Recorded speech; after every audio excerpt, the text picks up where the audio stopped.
আমরা ভেবেছি তাদের কথা, এসআইআর তো হয়েছে, কিন্তু অনাথ আশ্রমে যারা আছে তাদের ভোটার তালিকা, তাদের এসআইআর, তাদের পরিচয়পত্র, তাদের ঠিকানা কি হবে?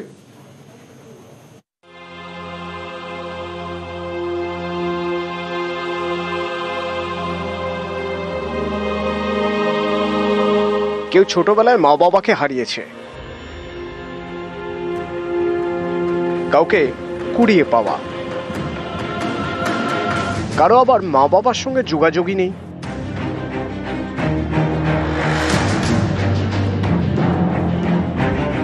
সকলেরই ঠিকানা অনাথ আশ্রম।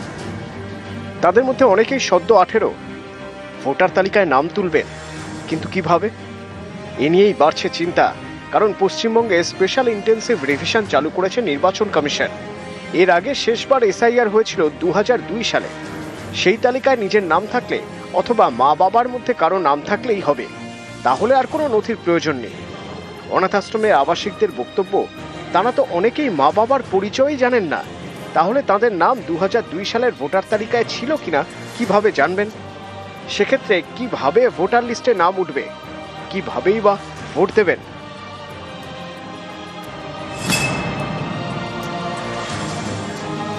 আমি ছোটবেলা থেকেই রিফিউজি মানুষ হয়েছি। আমি তো জানি না, মানে আমার মা বাবার পরিচয় নেই, ছোটবেলা থেকে এখানেই এসেছি।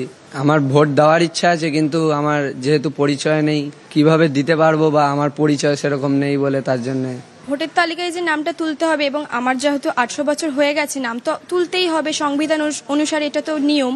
কিন্তু আমি যেহেতু অনাথ আশ্রমে আছি, আর নতুন নিয়ম হয়েছে যে 2002 সালে বাবা মায়ের নাম আছে কিনা, সেটা থাকলে তবেই নাম তুলতে পারবো।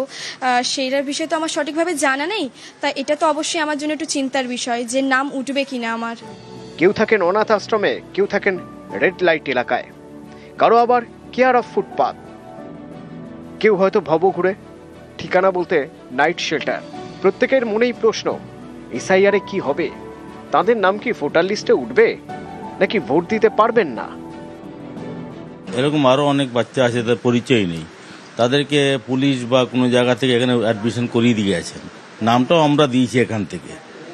তাদের বাবা মা কোনো পরিচয় নেই আমাদের কাছে, না যা নিয়ম করেছে এসআইআর, সেখানে তো এদের কোনো পরিচিতি নেই। তো এদের ক্ষেত্রে কি হবে? হ্যাঁ, ওদের তো কিছুই নেই, মা বাবারই নাম দেওয়া নেই কিছু, ওদেরই নাম আমরা দিয়েছি, ওদেরই ঠিকানা আমরা দিয়েছি, তাদের এদের ব্যাকগ্রাউন্ড কোনো রেকর্ডই নেই আমাদের কাছে। অর্থাৎ এদের কি হবে, কমিশনকে চিন্তা ভাবনা করা উচিত। জনগণের যে একটা ক্ষোভের জায়গা, জনগণের যে একটা দুশ্চিন্তা, তাদের কপালে যে ভাঁজ পড়েছে, সেইটা নিয়ে কিন্তু তৃণমূল কংগ্রেস দৃষ্টি আকর্ষণ করছে। কিসের হারার ভয়? যে আপনি এখানে বাংলাদেশি বলছেন, বিহারেও বললেন, কিন্তু ভূগোলটা দেখে দেখা যাচ্ছে যে বাংলাদেশ না হয় আমাদের সঙ্গে বর্ডার আছে, কিন্তু বাংলাদেশ অন্যান্য রাজ্যের সঙ্গে নর্থ ইস্টে, উত্তর পূর্ব ভারতে আছে, সেইখানে কিন্তু এসআইআর হচ্ছে না। নিউজ 18 বাংলা। চাঁচলে ভোটার তালিকায় গরমিল, জীবিতকে মৃত দেখিয়ে নাম বাদ, নামের পাশে লেখা আছে ডিলিটেড। চাঁচলের ভোটার তালিকায় গরমিল, জীবিতকে মৃত দেখিয়ে নাম বাদ, জীবিতের নামের পাশে ডিলিটেড। অভিযোগ মালদার চাঁচলের বাসিন্দা শ্যামল দাসের। কমিশনে লিখিত অভিযোগ শ্যামল দাসের। ভোটার তালিকায় গরমিলে রাজনৈতিক তরজা। 3-4 দিন আগে আমাদের পাড়ার একজন দেখে বলল তোমার 25-এ নাম নাই। নাম আমার ছিল ভোটে 24-এ।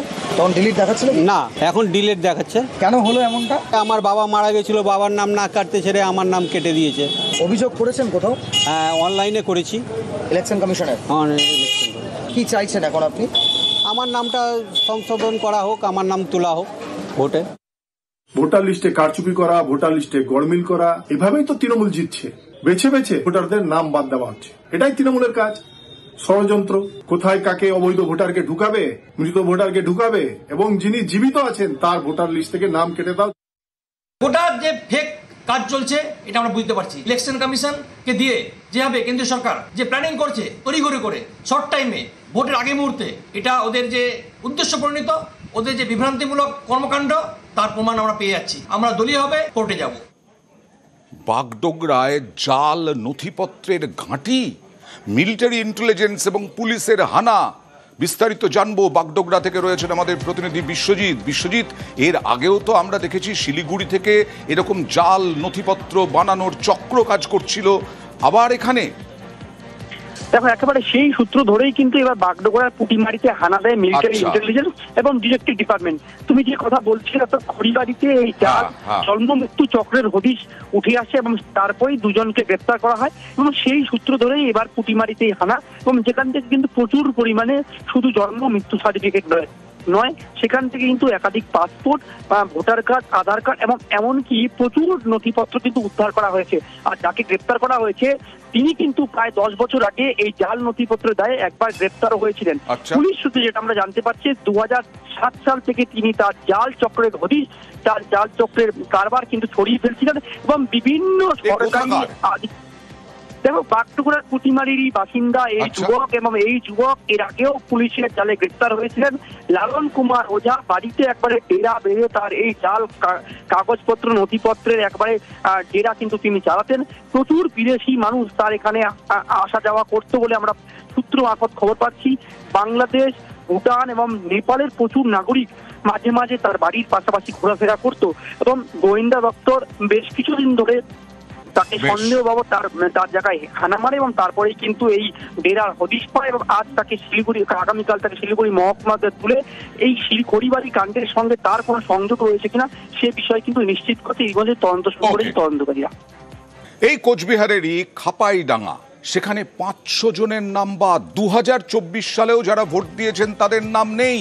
2024 সালেও যারা ভোট দিয়েছেন লোকসভা নির্বাচনে তাদের নাম দেখা যাচ্ছে না। 500 জনের নাম বাদ ভোটার তালিকা থেকে। খাপাইডাঙ্গার 303 নম্বর বুথে চাঞ্চল্য। 2002-এর তালিকায় 770 জনের নাম ছিল বলে দাবি, এখন তালিকায় 140 নাম থাকার দাবি ভোটারদের। জেলা শাসকের দফতরে অভিযোগ ভোটারদের। আমার নামে নাই, শুনলাম আমার বলে নামে নাই। আমার তো ঠাকুরদা পর্যন্ত এখানে বাপ ঠাকুরদা ভোট দিছে, আমরা ভোট দিবে দিছে, বর্তমানে আমার ভোটে নাম নাই। 2002 সালের যে ভোটার লিস্ট, হ্যাঁ ওর নাম আছে ওখানে, হ্যাঁ বর্তমানে নাই। নতুন যে একটা লিস্ট বাড়িয়েছে, লোকসভা ভোট গেল ওখানে ভোট দিয়েছিল। হ্যাঁ দিয়েছি, ভোট দিয়েছি। খাপাইডাঙ্গা গ্রাম পঞ্চায়েত এলাকায় বিশেষ করে এই 2 নম্বর বুথ যখন ভোটার তালিকা ওখানে ছিল তখন ছিল প্রায় 770 জনের মতো নাম। কিন্তু আমরা ইতিমধ্যে লক্ষ্য করলাম এসআইআর করার তার মুহূর্তে আমরা যে লিস্ট পেলাম তাতে দেখলাম 140 জনের নাম। এটা পরিকল্পিত, এটা একদম কোনো ইয়ের মধ্যে কারণ না। কারণ যেহেতু এই বুথটা প্রায় 250-300 মধ্যে লিডার পায় প্রতিবারে, সেহেতু এই লিডটাই এই বুথটাই বাদ দিয়ে প্রক্রিয়া। আর আলিপুরদুয়ারে দেখুন, যার কাঁধে দায়িত্ব সমীক্ষার, সেই বুথ লেভেল অফিসার, তাঁরই বাবা, দাদা, মা কারো নাম নেই ভোটার তালিকায়। 2002 সালে বলা হচ্ছে 2002 সালের ভোটার তালিকার একটা পাতা ডাউনলোডই হয়নি, আপলোডই হয়নি।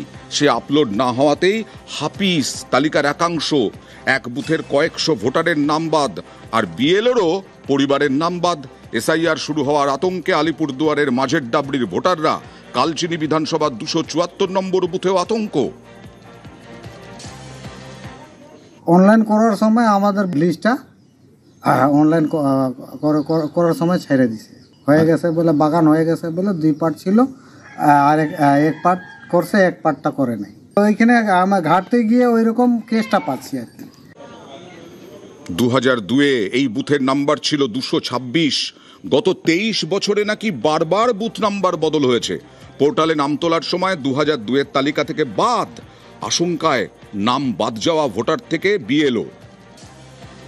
আমাদের বাগানে তো 2টা পার্ট আছে, একটা পার্টের তো সম্পূর্ণ নাম আছে সবারই, কিন্তু একটা পার্টে মানে নামই নাই কারো, পুরো বুথেরই নাম নাই। 226-এ 2002 এর লিস্টে সবারই নাম আছে, কিন্তু 227-এ মানে নাম নাই। কতজনের এরকম লিস্টে নাম নেই? পুরো পার্টেরই নাম নেই, মানে গোটা লিস্টটাই হাফিস হয়ে গেছে। হ্যাঁ হ্যাঁ হ্যাঁ, মিসিং হয়ে গেছে। এখন তো উপর মহলে ওইভাবে কথা বলতে লাগবে, না হলে তো মানে আমাদের মুশকিল হয়ে যাবে। মানে এখানকার লোকদের যদি ভোটার কার্ডে নামই না থাকে তাহলে ওরা কি করবে? সেখানে আপনারাও একটু ভয়ে আছেন নাকি? হ্যাঁ হ্যাঁ, তো ভয় তো লাগবেই। 2002-এর তালিকায় দেখা যাচ্ছে কারো নাম নেই। কি এটা তো জানি না, আমরা তো 2000 পরেও ইলেকশন হয়েছে, তাও ভোট দিচ্ছি, সবটাই ভোট দিচ্ছি। এসআইআর হচ্ছে 2002-এ যাদের নাম আছে তাদেরকে রাখবে, তারপরে বাড়বে, এরকম একটা ব্যাপার আছে? না না, কাছাড় তো কোনো ব্যাপারে না, আমরা তো এখানকার বাসিন্দা, স্থায়ী বাসিন্দা। এই যে নাম নেই, এটা নিয়ে কি আতঙ্কিত আছেন আপনারা? হ্যাঁ, আতঙ্কিত আছি। কেন নাম নেই, এতদিন থেকে নাম ছিল, এখন নাম নেই, হঠাৎ এটা কি হইতে পারে? আপনি শিওর যে এই এলাকার মানুষ 2002-এর আগে থেকে ভোট দিচ্ছে? হ্যাঁ হ্যাঁ, আমি পঞ্চায়েত তো। কত সনে পঞ্চায়েত ছিলেন? 1998। প্রশাসনের কাছে কিছু আবেদন জানাতে চান? হ্যাঁ, ভিডিওর কাছে যাবো। আর যিনি বুথ লেভেল অফিসার, তাঁরই মা বাবা দাদার নাম নেই। দেখুন কি বলছেন তিনি। 2002-এর লিস্টে আপনার বাড়ির সবার নাম আছে?